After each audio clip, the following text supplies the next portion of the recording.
저는 오늘 빌립보서 4장 말씀을 중심으로 선교에 동참하는 교회라는 제목을 함께 은혜를 나누고자 합니다. 우리 교회는 이제 내년 1월에 있을 겨울 단기 선교를 준비해야 되는 시점에 와 있습니다. 오늘부터 이제 교회에서 광고를 하고 하나님께서 우리를 어떻게 이끌어 가실지 기대하면서 나아가고자 합니다. 제가 우리 교회에서 언제부터 이렇게 해외 선교를 시작했는가 찾아보니 2006년에 몽골에 첫 선교지를 방문한 것을 시작으로 해서 중국, 인도, 캄보디아, 태국 등 이런 나라들을 1년에 한 번 아니면 두 번씩 약 20여 차례 단기 선교를 다녀왔습니다. 그동안 교회를 건축하기도 하고 또 부채를 밟는 여러 가지 어려움도 있었지만 그럼에도 불구하고 선교에 대한 열정과 선교에 대한 마음들은 지속적으로 계속했던 것을 볼 수 있고, 처음에는 그 지역을 정탐하고 돌아보는 이런 사역에서 선교사님들 가서 좀 돕고 교회 사역을 협력하고 하는 사역으로 발전해 왔습니다. 그리고 지금 우리는 태국을 주 선교 지역으로 정하여서 금년에는 우리 함께 지금 사역하는 박규배 목사님 가정을 태국 선교사로 파송하려고 준비 중에 있습니다. 또 이 일을 위해서 태국을 우리가 계속해서 정탐하고 사역을 위해서 단기 선교를 여러 차례 다녀왔습니다. 사실 한번 이렇게 단기 선교를 간다는 것, 거기에 제가 보니까 거의 한 6개월 이상 이것을 이제 광고하고 모집하고 또 거기 가서 우리가 해야 될 여러 가지 사역들을 준비하고 하는데 정말 많은 에너지가 필요합니다. 예? 많은 사람들도 동원해야 되지만 거기에 들어가는 준비되어야 되는 것들, 비용들 사실 만만치 않은 일입니다. 그럼에도 불구하고 우리가 이 일을 계속하는 것은 복음을 전하는 것이 교회의 존재 이유고 교회의 사명이기 때문에 그렇습니다. 저는 참 감사합니다. 그것은 대부분의 성도들이 이 일을 위해서 내가 가든지 아니면 여건상 못 가든지 마음을 함께해서 기도해 주시고 물질로 협력해 주시고 함께 동참해 주셨기에 우리 교회가 여기까지 함께 선교를 할 수 있었다고 생각합니다. 올해도 모든 성도님들이 이 일을 위해서 함께 참여해 주길 원합니다. 빌립보 교회도 오늘 우리가 살펴본 빌립보 교회도 선교에 열려있는 그런 교회였습니다. 사실 바울이 빌립보서를 쓰는 큰 두 가지 이유가 있었습니다. 그 첫째는 권면이고 두 번째는 그들에 대한 감사였습니다. 무엇을 권면했느냐? 우리가 빌립보서를 통해 살펴본 대로 지금 빌립보 교회 안에는 바울에게 들려온 소식에 의하면은 교회 지도자들이 하나 되지 못하여서 교회 내적으로 심각한 갈등을 겪고 있다는 얘기를 들었습니다. 그래서 바울은 서신을 시작하면서 처음부터 너희들이 주 안에서 하나가 되어라. 한 마음과 한 뜻을 품어라. 어떻게든 복음을 위해서 협력하라. 이런 얘기를 계속 반복해서 하다가 4장에 가서는 드디어 그 실체인 어떤 분들에 대해서 너희들이 주님 안에서 한 마음 품었으면 좋겠다. 이렇게 실명을 거론하면서까지 그들이 하나 되도록 권면하는 걸 볼 수가 있습니다. 왜냐하면은 여러분 교회가요 하나님 나라를 위해서 하나 되고 하나님 나라를 협력하지 못하면은 교회는 마귀의 놀이터가 되기 쉽습니다. 이 속에서 서로 갈등하고 나누고 이렇게 하다 보면은 진정으로 해야 될 일을 하지 못하고 모든 에너지를 우리는 안에서 서로 갈등하는 가운데 거기에 쏟아버리는 것을 알 수가 있는 것입니다. 여러분 우리는 늘 주 안에서 진리 외에 다른 문제라면은 서로 양보하고 같은 마음을 품고 함께해서 하나 되는 그런 교회, 그런 성도 되기를 주님의 이름으로 축원드립니다. 또 바울이 이 서신을 쓰면서 감사하는 내용은 지금 빌립보 교회가 1장에서 보여주는 것처럼 에바브로디도를 통하여서 바울에게 사랑의 선물을 보내주었습니다. 지금 바울은 로마에서 재판을 받고 있었습니다. 바울은 지금 자기에게 주어진 이 재판받는 기회가 자기뿐 아니라 우리 기독교가 앞으로 세계 속에 복음 전하는데 굉장히 중요한 그런 일이라고 생각했습니다.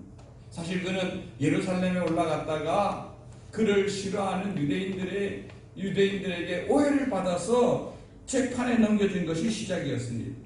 어쩌면 그것은 쉽게 나올 수 있는 문제였지만 바울은 내가 이번 기회에 이 모든 문제를 로마 황제 가이사에게 항소를 해서 거기에서 우리 기독교가 유대교의 하나의 분파가 아니라 완전히 다른 예수 그리스도를 구주로 믿는 다른 종교라는 것을 증명하고 허락받고 싶었던 것입니다. 그래서 이 일을 위해서 그는 4년이나 한 적지 않은 시간을 감옥을 전전하며 보냈지만 결코 그는 후회하지 않았습니다.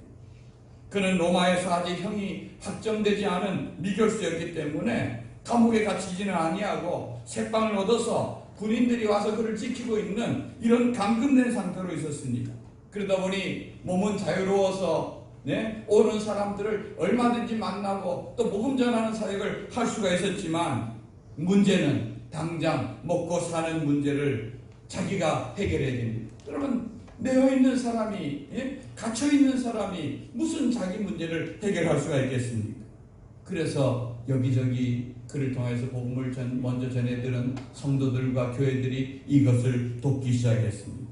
아마도 빌립보 교회 성도들도 그 소식을 듣고 지금 우리 교회를 세운 바울 선생님이 로마에서 복음 때문에 매우 모진 고생을 하고 있으니까 우리가 그분을 위해서 헌금하자.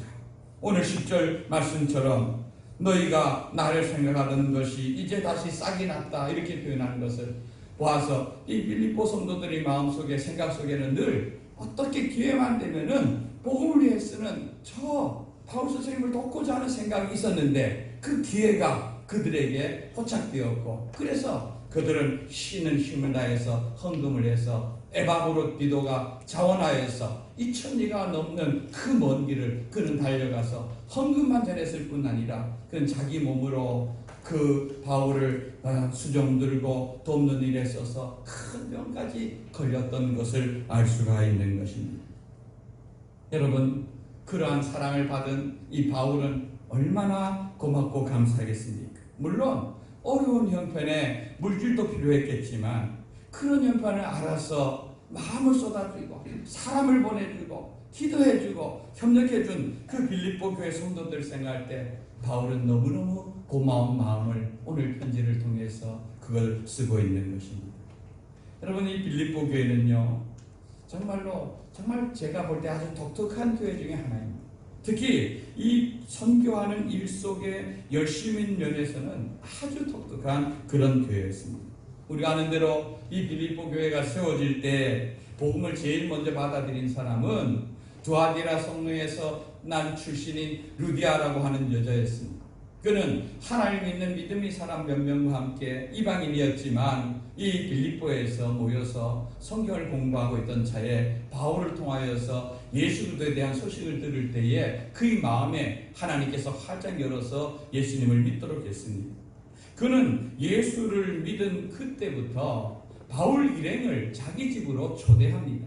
이 초대가 그냥 한번 초대해서 식사 대접하는 정도의 그런 정도가 아니라 우리 집으로 아예 짐 싸들고 들어와라.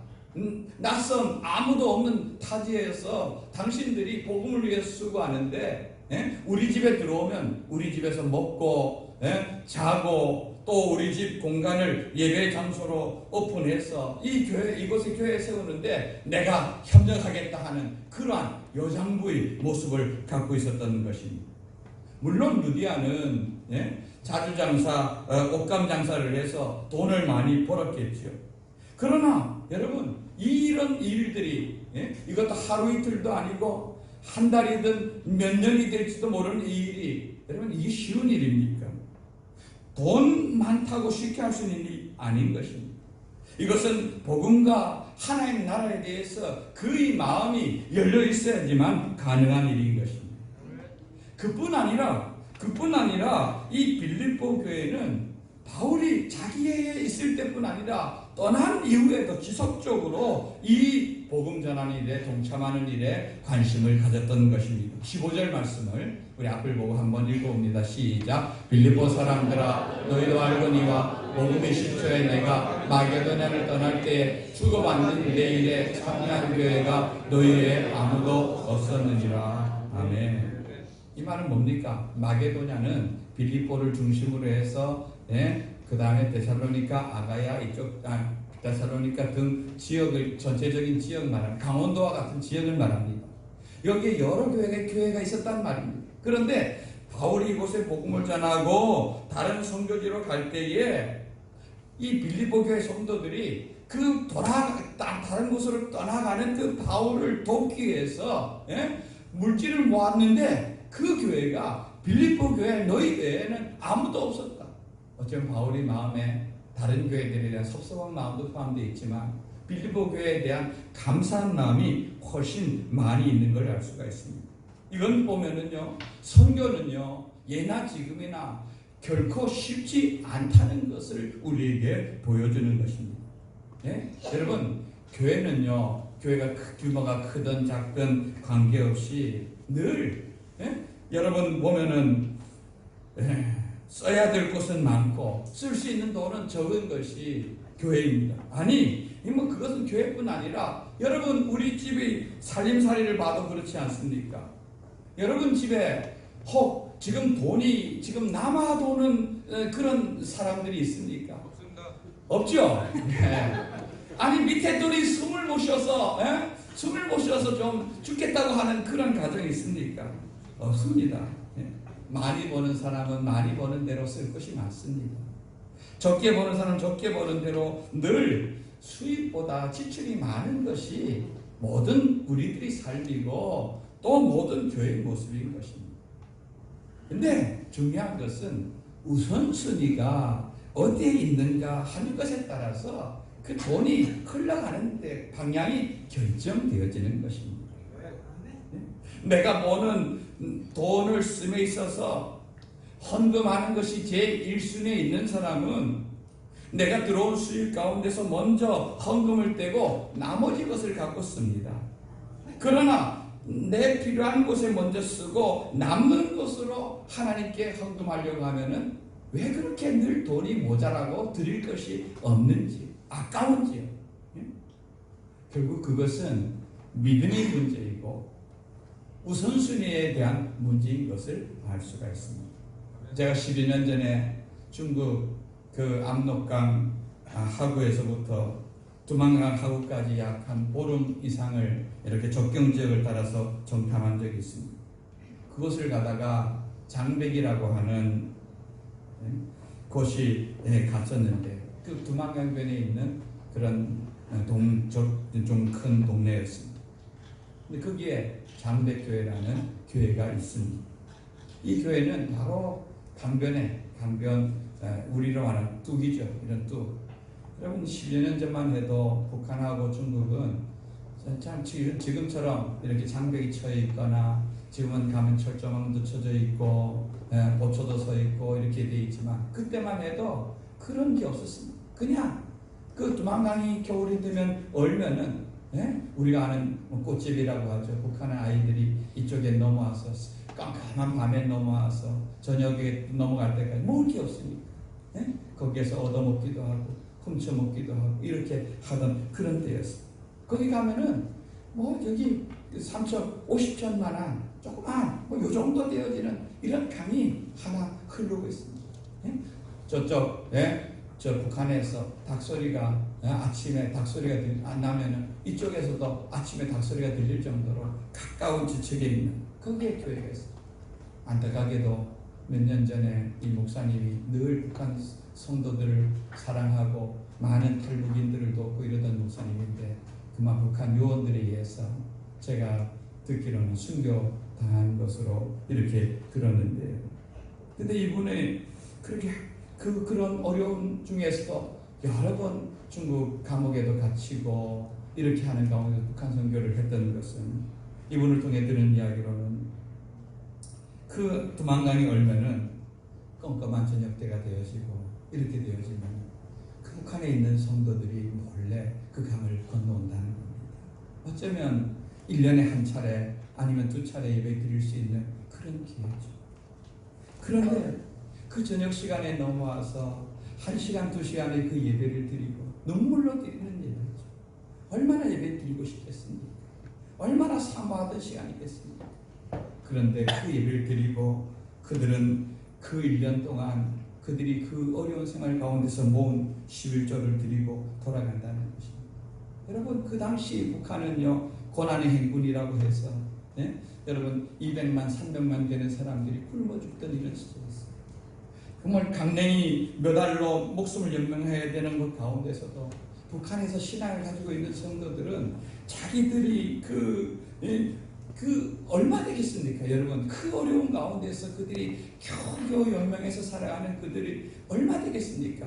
그 돈으로 따지면. 그러나 그것은, 그 가치는 마치 이스라엘이 그 기근 들었을 때 저 사르밧의 과부가 마지막 그 통에 남아있는 그 밀가루 한 움큼, 또 그 기름병의 그 기름 한 방울처럼 너무나 생명같이 결되어진 소중한 것이지만 그들에게는 그 어떤 음식과 어떤 돈보다도 하나님이 그들의 생명이 근원 되신다는 그 생각 속에서도, 굶어 죽는 환경 속에서도 하나님의 것은 하나님에게, 내 것은 내 것으로 이렇게 구별하여 그렇게 하루하루 살아가면서 신앙을 지키고 믿음을 지키는 북한의 성도들이 지금도 있다는 것을 우리는 기억하는 것입니다. 여러분, 빌립보 교회도 그런 곳에, 그런 교회였습니다. 그들이 생각 속에서 이것은 하나님의 일이다, 복음을 위한 일이다, 그것이 그들이 물질 사용의 가장 우선이었습니다. 빌립보 교회는 바울과 함께 세계 복음 전도하는 일에 늘 함께하였습니다. 16절을 보면은 데살로니가에 바울이 가서 복음을 전할 때 그들이 2번이나 그 바울이 사역을 돕기 위해서 쓸 것을 보냈다고 말하고 있습니다. 언제나 바울의 선교 사역을 돕기 위해서 그런 열린 마음을 가지고 그 기회를 찾아서 도왔던 교회였습니다. 바울이 복음 때문에 수고하는 것을 알아주고 기도해주고 협력해주는 그런 교회였습니다. 여러분, 바울 입장에서 그런 자신을 도와주는 것 얼마나 고맙고 감사한 것이겠습니까? 그러나 바울은 단지 자기를 도와주는 것 때문에 감사하다는 것은 아니었습니다. 바울은 오늘 말씀에 보면은 나는 어떤 형편이든지 자족하기를 배웠다, 이렇게 고백하고 있습니다. 우리가 잘 아는 13절 말씀, 내게 능력 주시는 자 안에서 내가 모든 것을 할 수 있다. 모든 것을 할 수 있다. 여러분, 이것을 잘못 오해하면은 정말로 나는 모든 것을 마음대로 할 수 있다는 그런 뜻이 아니라, 바울은 어떠한 경우라도 어떠한 어려움 속에서도 나의 생명의 근원은 예수님이시고 그 안에서 어떤 궁핍과 어떤 어려움도 참아내고 이겨낼 수 있는 능력이 나에게 있다는 것을, 삶의 주소가 주님께 있다는 것을 보여주는 것입니다. 바울은 생명의 주인 예수님을 만난 이후에는 그의 삶을 보면은 복음과 함께 고난당하는 삶의 연속이었습니다. 교회가 없는 지역을 다니면서 교회를 세운다는 것이 얼마나 어려운 일입니까? 그런데 그 일행이 먹고 쓸 것을 그는 스스로 해결해야 되는 이런 이중적인 역할까지 했습니다. 그래서 그는 늘 자기에게 있는 텐트 만드는 기술로 낮에는 열심히 일을 하고 밤에는 전도하는 고된 사역을 계속해 나갔던 것이죠.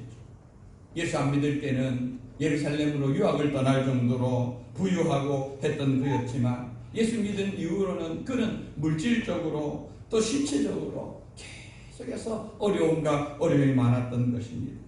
그러나 그는 돈 때문에, 돈이 있고 없음 때문에 그의 삶이 달라지지 않았습니다. 왜냐하면 그의 삶의 주소는 늘 주님 안에 있었기 때문에 예수님 그분만으로, 그분과 함께 사는 것만으로 그는 만족하는 삶을 살고 있었던 것입니다. 여러분, 선교사로 헌신하여 자신을 드린 사람들은 대부분이 이 세상에서 물질의 가치를 내려놓고 사는 사람들이 아니겠습니까? 그들이 삶 속에는 하나님 나라 복음이 우선순위이지, 그걸 통해서 돈 벌고 그걸 통해서 자기가 무슨 다른 것을 추구하는 사람이 있겠습니까?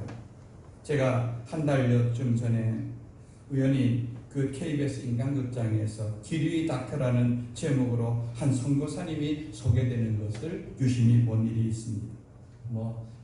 여러분 인간극장은 여러분 아는 대로 월요일부터 금요일까지가 매일 5편을 나누어져서 방송되는데, 혹시 여러분 좀 관심이 있는 분들은 인간극장 기류의 닥터라는 제목의 이 선교사님 얘기를 한번 좀 유심히 보시면 도움이 되겠습니다. 거기에 보면은 의과 의사인 이재문 선교사님에 대한 얘기인데, 이분은 아프리카에서 10년이 넘는 기간 동안 5만 명이 넘는 사람들을 진료하고 도와주고 지금 살아가고 있는 그런 분입니다. 여러분, 사실 우리 한국에서 의사란 직업은 많은 사람들이 정말 되고 싶어하고 가고 싶어하는 그런 것 아닙니까? 왜냐하면 의사란 직업이 사람들 고쳐주고 생명도 살릴 뿐 아니라 돈도 잘 벌고 또 편안하게 살 수 있는 그런 직업이기 때문에 그렇지 않겠습니까? 그런데 그분은 그런 이 땅의 삶을 버리고 먼 타국에 가서 돈 되지 않는 일을 계속 하고 살아가고 있을까요? 그것은 그의 삶의 가치가 돈이 아니라 복음과 하나님 나라의 다른 가치에 그는 우선순위를 두고 살기 때문인 줄 믿습니다. 돈보다 더 가치가 있는 그 일을 위해서 그 자기의 시간과 자기에게 주어진 달란트를 드리는 것이죠. 거기에 제가 본 그 시간에 사모님이 아이들을 모아서 운동을 시킵니다. 축구를 시키고 운동을 시킵니다. 먼지 나고 이런 곳에 다 떨어진 신발을 신고 아이들이 운동을 제대로 못하고 하니까 그 아이들을 운동을 시키고는 그 아이들의 간식으로 빵과 바나나를 하나씩 내주는데, 그런데 내년부터는 그 아이들의 지원하는 그 지원금이 끊어져서 더 이상 간식을 못 나눠준다고 눈물 짓는 것을 이렇게 보았습니다. 저는 그걸 보면서 그렇구나. 저기 일선에 서서 가서 자기의 주어진 재능으로 치료를 해주고 복음을 전하고 하는 것도 중요하지만 뒤에서 기도해주고 물질로 협력해주는 것도 귀한 일이라고 생각했습니다. 여러분 마태복음 10장 41절 42절 말씀 한번 읽어보기 원합니다. 시작. 선지자의 이름으로 선지자를 영접하는 자는 선지자의 상을 받을 것이요 의인의 이름으로 의인을 영접하는 자는 의인의 상을 받을 것이요 또 누구든지 제자의 이름으로 이 작은 자 중 하나에게 맹세한 것이라도 주는 자는 내가 진실로 너에게 이르노니 그 사람이 결단코 상을 잃지 아니하리라 하시니라. 아멘. 여러분, 선지자 이름으로 영접하는 자, 저 수넴 여인과 같이 엘리야가 늘 이스라엘에서 예루살렘까지 먼 길을 오고 가면서 수고하는 것을 보고 그를 위해서 조그마한 방을 별실을 마련해드리고 쉬어갈 수 있도록 하고 음식을 대접하고 하던 그 여인이 하나님의 축복을 받은 것처럼, 여러분 제자 중에 냉수 한 그릇을 주는 것, 여러분 냉수 한 그릇 우리에게는 별것 아니죠. 수돗물만 틀면 아니 정수기만 있으면 물 받을 수 있지만 이스라엘이라는 나라는요, 여러분 우물에서 물을 두레박으로 갖고 길러야 됩니다. 거기에 냉수를 준다는 것, 이것 자기의 수고와 헌신이 있어야 되는 것입니다. 작은 것이지만 거기 사랑과 마음이 담겼을 때 나눌 수 있는 것입니다. 그런데 그런 제자들을 그 주님의 사랑으로 섬기면 그런 자들에게는 하나님 앞에 상 받는다고 성경은 말하고 있습니다. 여러분 우리가 하나님 앞에 상 받기 위해서 이런 일을 하는 것이 아니라 진정한 교회의 존재 목적을 잃지 않고 우리가 진정으로 복음을 위해 살아가는 교회가 되기 위해서는 이런 일에 협력하고 같이 기도하고 가고 하는 이 사역을 해야 된다는 것을 말씀을 드립니다. 여러분 어려움에 처해 있는 이 바울에게 빌립보 교회 성도들이 보내준 헌금은 너무너무 소중하고 너무너무 큰 힘이 되는 것이었습니다. 그것은 단순히 바울의 필요를 채우는 물질이기보다는 바울은 그것을 자기를 기쁘게 하고 자기 필요를 채워줘서 좋다 이게 아니라 오늘 18절 말씀에 보면은 이것은 하나님께 드려지는 향기로운 예물이요 하나님을 기쁘시게 하는 일이라 이렇게 표현하고 있습니다. 하늘에 계신 하나님께서 바라보실 때에 이 빌립보 성도들이 큰 마음으로 한 이 헌금 선교를 위해서 드려진 예물이 정말로 얼마나 하나님 보시기에 아름다운 예물이 되어지고 하나님께서 그 광경을 내다보면서 얼마나 기뻐하실까 바울은 그걸 바라보면서 기뻐했던 것입니다. 물질을 보내는 빌립보 교회도 그것을 받아서 감사하는 바울이라는 또 모두 다 하나님의 복음을 위해서 함께 협력하는 아름다운 모습인 것을 알 수가 있습니다. 여러분 교회는요 하나님을 기쁘게 할 때 그 존재 가치가 있는 줄 믿습니다. 우리 교회가 하나님께 효도하는 교회가 되길 원합니다. 우리 교회가 하나님을 기쁘게 하는 교회가 되길 원합니다. 우리 교회 올해 40주년을 맞이하면서 이제 우리가 해야 될 일은 어떻게 하면 하나님을 기쁘게 할까? 어떻게 하면 하나님께 효도할까? 여러분 나이가 40살 되었으면 이제 부모님의 은혜를 알고 부모님이 우리에게 베풀으신 그 사랑을 조금이라도 보답할 줄 아는 그런 자녀가 되어야 되지 않겠습니까? 우리 교회가 그런 교회가 되길 원합니다. 말씀을 정리합니다. 선교는요 주님의 명령입니다. 선교는 교회의 사명입니다. 여러분 우리에게 선교할 수 있는 기회가 주어지는 것은 축복인 줄 믿습니다. 19절 말씀대로 선교를 위해서 열린 그런 심령들에게 풍성하게 공급해 주시는 하나님의 은혜가 있을 줄 믿습니다. 하나님께서 하늘에서 보실 때에 모든 것이 다 하나님 것 아닙니까? 어느 교회 누구에게 하나님께서 물질을 보내고 사랑을 보내주고 싶겠습니까? 주님을 기쁘게 하고 하나님 나라를 위해서 마음껏 쓰임받는 그런 교회에 하나님께서 더한 사랑과 더한 물질을 보내줄 줄 믿습니다. 저는 우리 동부교회가 선교를 위해서 날이 가면 갈수록 더 많은 재정을 지출하는 액수가 많아지는 그런 교회가 되길 원합니다. 또 하나님 나라 복음을 위해서 쓰임받는 교회와 성도들이 되기를 주님의 이름으로 축원드립니다. 아멘. 우리 말씀 붙여